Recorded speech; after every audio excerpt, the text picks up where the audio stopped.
Alright guys, what is up? It is Insanity here again for Echo Asylum. We're still here live at Louder Than Live 2014 in Louisville, and I have the honor of interviewing one of the guys from the amazing Nothingmore. How's it going, dude? It's going great. Thanks for having me. Hey man, it's my pleasure. I actually was going to try to interview you guys at Dirt Fest. You guys were super busy, but I'm glad I get a chance to sit down with you now. You guys have shot out like a cannon, man, with your popularity and your fame. I mean, it's just like you guys all of a sudden, like an overnight, well, not an overnight success, but you guys, I mean, your music is really catching on. How does it feel to be part of something that's like a musical juggernaut? We're extremely honored. You know, it's been a pleasure. We've been touring for the past 10 years, and just kind of like you said, shot out like a cannon. This past year is so many doors have opened up, and we've really taken a huge step. Just this past year, so we're very appreciative, very blessed, and can't wait to see what's ahead. Yeah, dude. I mean, I heard the Now Is the Time Ballast. I heard that, and that was like the first I've heard of you guys. And you guys have so many good songs. You got Mr. MTV now. It's a single, great. I love the kind of undertone of the message. Totally. You know, I think it's very direct, but some people may take an undertone to it. What was it? Was it basically fighting back against the industry that's kind of shunned the rock, or was it? What do you think that the message really is trying to get across?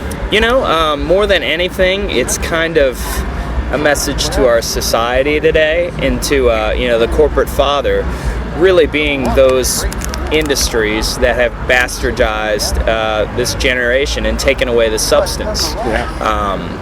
And what's really important, for instance, companies like MTV, so to speak, and what's kind of being displayed in teaching our children.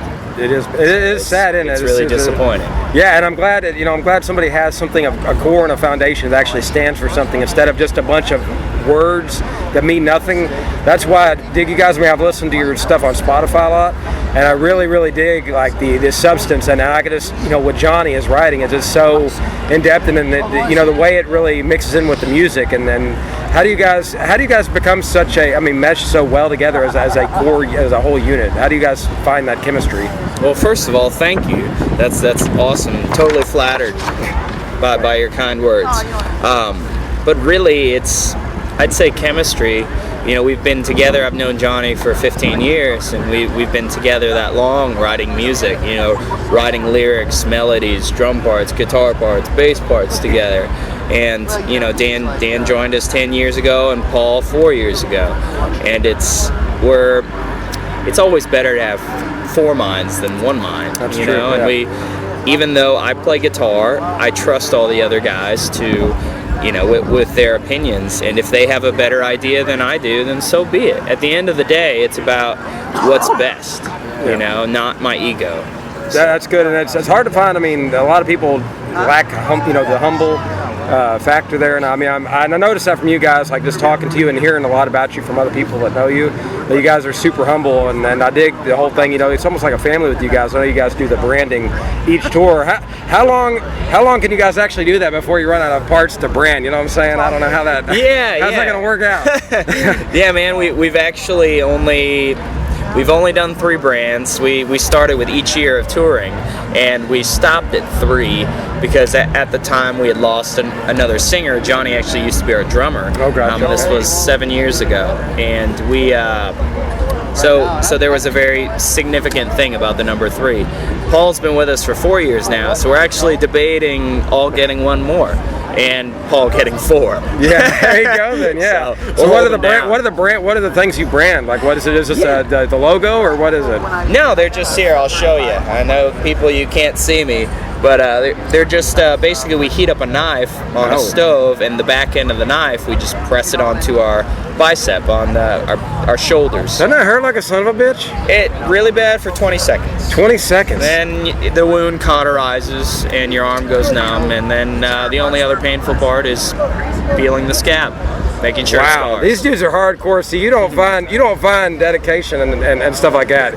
I gotta commend you, brother. That's awesome. That's great. I mean, because it's a real almost like tribute to the music, and some of that related to the fans too. I mean, because to show that you really support them for supporting you is a kind of like a Oh yeah, absolutely. You're totally right. That's awesome, man. So let me ask you. I mean, I know that you said you've been playing for a long time with Johnny. I mean, how did you guys get that break? I mean, did you guys have to sacrifice a whole lot in your personal lives to get to where you're at? I mean, did you have to sell houses, go through bad breakups, so like that to get to where you're at, or did it just kind of coincidentally happen? No, that's a great question.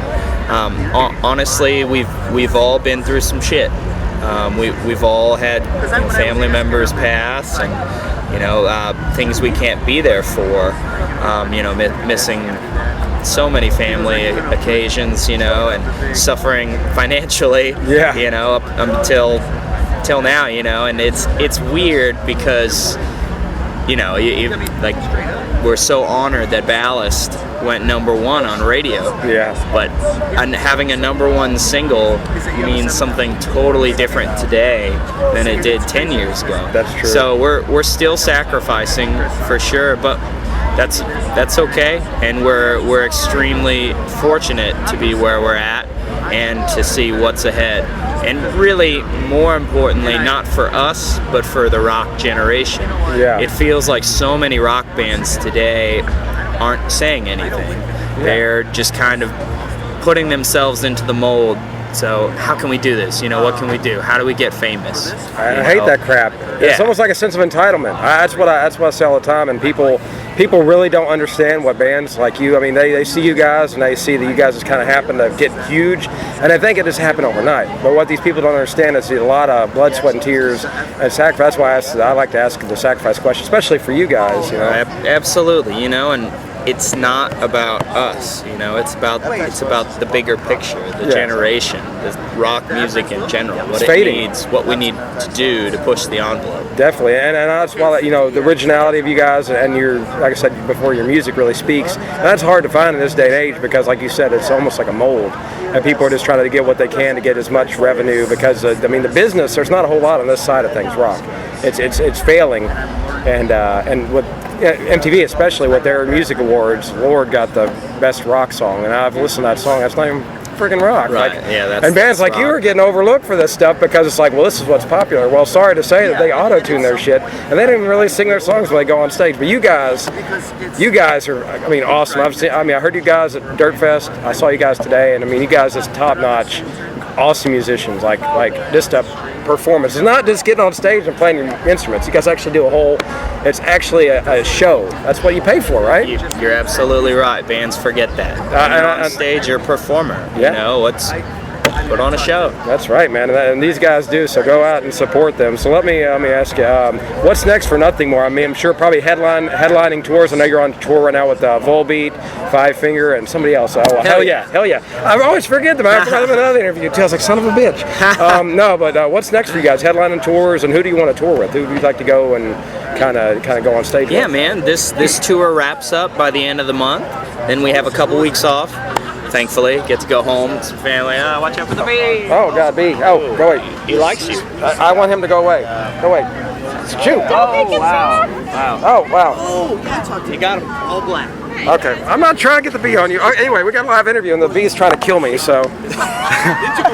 Gotta love live interviews. That's so awesome. I got a bee that's trying to sting the shit out of me. That's great. Oh. Go away, bee. I'm trying to do an interview. Damn you. Smash him. Hey, there you go. Thank you, Steve Black, for your amazing book. He's not just a guitarist. He's a fucking bee killing machine. Anyways, what are we talking about anyway? I don't even know. What's next? What's next besides that dead bee on the table? Got him. So, come November, mid-November, we're going to the UK with Pretty Reckless in Heaven's Basement. Awesome, Super excited about that, crossing the pond again. Then come December, we're going to do 2 weeks of radio shows and various US dates. Then really excited in January, we're going to hit the road for a 7-week US tour with Periphery. Hell yeah, dude, I love those guys. Have you heard their Clear EP? It's really good. The latest one they released was like every band did a track. Wow. It's pretty good. No, I haven't heard that. That's Check it out. crazy. That's really good. I got to. I know they're going to come out with another record kind of I think in a few months or something, or definitely before the tour. Super so cool, dude. yeah, we're really excited about that because we're all fans and we really respect them. And you guys could probably gain a lot of different, like, it's kind of a different kind of genre, so you guys will gain a lot of fans for that once people see your live stage and the way you guys are. You're very humble. Their fans are our music appreciators, you know. Yeah, definitely. So so let's go ahead and get your links, man. Well, I know you guys are busy. Go ahead and give us your links. I know everybody's got Facebook, and maybe some people have new MySpace. Why in hell would you have it? But Facebook, new MySpace, Twitter, give us all that. Everybody. Absolutely. You can hit us up via our website, www.nothingmore.net, facebook.com/nothingmore, twitter.com/nothingmorerock, Nothingmore Music for Instagram. So yeah, hit us up. We all respond personally on YouTube too. So we're all about that conversation with our fans. Hell yeah, and make it really easy because everything's pretty much the same. And go out and support these guys. And if you don't know, buying merch is a big thing for these guys. Get them fuel and stuff for the next show because you may not believe this, but these people aren't really super rich. They're not Justin Biebers and multimillionaires. These guys are going out and blood, sweat, and tears, and they're struggling. So go out and support them. Buy merch, buy their album. Don't pirate it, please, and be true to these guys. They're really, really class acts, and honor to have you, brother, man. I apprate it. Yeah, thanks for having me. The great show and the great interview, man. See, it's just a win-win here, isn't it? Yeah. So this is Insanity. I've been here with Mark, right? Yes, okay, sir. I didn't forget your name in the fucking 11 minutes we've been here. And this is Insanity signing off on Louder Than Life 2014. Take care, rockers.